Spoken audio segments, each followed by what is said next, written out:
Have you ever met someone who knows right from wrong but simply does not care? A psychopath is someone who lacks empathy and remorse, shows manipulative tendencies, and pathologically lies. Today, I will be talking about the decision-making process within the brain of a psychopath.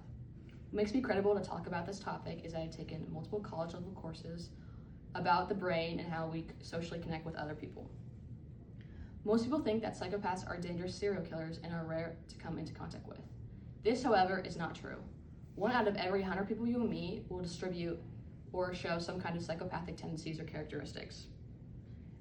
Although every serial killer you will meet is a psychopath, not every psychopath you meet will be a serial killer. The difference between a psychopath and a person with a healthy brain is the decisions they make and how they make them. Decision making happens within the prefrontal cortex. The problem with a psychopath's prefrontal cortex is they seek risk and reward situations differently than a normal person does. Psychopaths have a unique decision-making process which is distinguished by brain structure, characteristics, and tendencies, which we will see play out in real potential scenarios. The brain structure and its functions are crucial to personality traits and characteristics. Personality traits have been linked back to the prefrontal cortex and the thickness of it. A psychopath's brain structure is different from a normal person's according to the contribution of brain imaging to the understanding of psychopathy by Jesus Buell and others that was published on September 12, 2018 by Cambridge University. Buell expresses that a healthy brain has a balanced amount of gray matter, which helps with emotion regulating, impulse control, and decision making. Usually more gray matter is associated with a higher level of thinking. Gray matter takes place in the prefrontal cortex. Psychopaths have less gray area, which gives them a disadvantage in these areas. Another part of the brain that has reduced activity compared to that of a healthy brain is the amygdala. The amygdala is located in the temporal lobe, which is on the side of your brain. The amygdala functions as a regulator for emotions, social cognitive functions, and risk and reward stimulations. With reduced activity in the amygdala, psychopaths have less empathy and remorse compared to the average person. In addition, scientists have hypothesized that their lack of activity in the amygdala contributes to their lack of fear and anxiety in the real world. Psychopaths have distinct traits and characteristics, including an extreme amount of superficial charm, a lack of empathy, understanding, and pathological lying. In psychopathy, an important forensic concept for the 21st century FBI law enforcement bulletin published in 2012 on July 1st by the U.S. Department of Justice, author Val Pabiek suggests that these traits begin to reveal themselves in childhood and become more prominent as a psychopath gets older. He also suggests that these traits can grow more extreme due to social and environmental factors.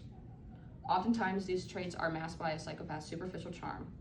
A psychopath can use this charm to achieve a goal through manipulation, helping mask their true intentions and creating a false sense of trust within the relationship they are trying to build.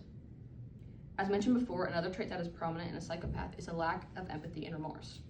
Psychopaths often understand other people's emotions but cannot see themselves in their shoes, which allows them to exploit and take advantage of a person. Many researchers have suggested that there is some sort of switch in the brain of a psychopath that allows them to turn off their emotions. This may be especially amplified in serial killers, which allows them to commit the crimes that they do. The final trait that is most commonly seen in a psychopath is pathological lying. This part of their brain, the same part of their brain that allows psychopaths to not care about other people's feelings, is the same part of their brain that is held responsible for guilt or a conscience. Without this part of their brain functioning properly, someone is able to lie and not feel guilty about it at all. Psychopaths use pathological lying when manipulating people and use this to their advantage. The paper, A Broader View of Psychopathy by Tori DeAngelis, talks about the real-life effects in psychopathy in adulthood. This book was published in 2022 on March 1st by the American Psychological Association. DeAngelis acknowledges the morals between someone with a healthy brain and someone with a psychotic brain. Let's say that your best friend is having money trouble. They have just been evicted from their apartment and they're coming to you and asking you for financial advice. A person with a healthy brain might give them genuine advice on how to save up their money again and maybe even offer them a spot in their home. A psychopath might offer them a spot in their home but would take advantage of the situation. They might try and steal from their friend behind their back who is already struggling with money problems. And when they get caught, they might turn it around on their friend and say, well, you owe me for allowing me to stay in your home.